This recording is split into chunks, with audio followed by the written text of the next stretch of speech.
A poem for Madam, De George. Here, we return time after times, after defeats to reconcile tears with laughter, to loll in the guttering table lights while abused by senile old men or obscene spirits. Both suffer our appetites. We remain untouchable, light and lean in our wild devotion to the casual motion of stranger bodies. Pressed against these walls, their slack sides perpetually bejeweled with the remains of moments, echoes of truths naively made, held and let go, given to the flames and yet settled here.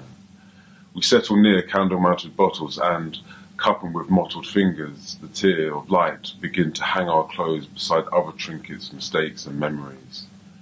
There's violence here. It's on the table. It's in the gin and tonics and olives and Scotch eggs. It's in the corners and the boarded up windows. It's behind the bar.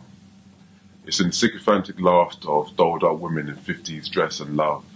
It scrawls itself on bathroom stalls and tiles, all the while heeding its name through window panes overlooking the garden, where it hangs off flowering weeds or sits on the filaments of coloured lights that shade you in greens and blues. It's in the black coat of the alley cat slinking past calls to your dealer.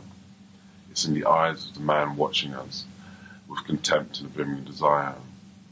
There's violence on our lips, but here it finds a home. Here we fill our vases and bind each insult, each rebuke, each injustice with words woefully wide of the right ones. Yet these streets devour all, and trust is not to be found in the listless tongues of others, only in the hurricane, where what was found is lost, and what was lost remains clandestine in between your sheets or closing time defeats that never stop to think, am I predator or prey? And we found words to say, we're both. When I put my hands around your throat because the man has followed you home, and now there's violence in your flat, you let out an empty groan and know there's still a little further to go before we reach bottom. There's still a few more tears to bleed, still more blood to spill before our wounds even begin to heal. We line up our passage into the storm, rows and rows and rows divorce ourselves from the reasons we set sail in the first place, falling into queues of angry, drunk men that recognize our stench, sneering at the face of violence that neither venerates nor condemns, it just passes by. A glint in the eye of two hungry mouths with a tired refrain. We can never go home again.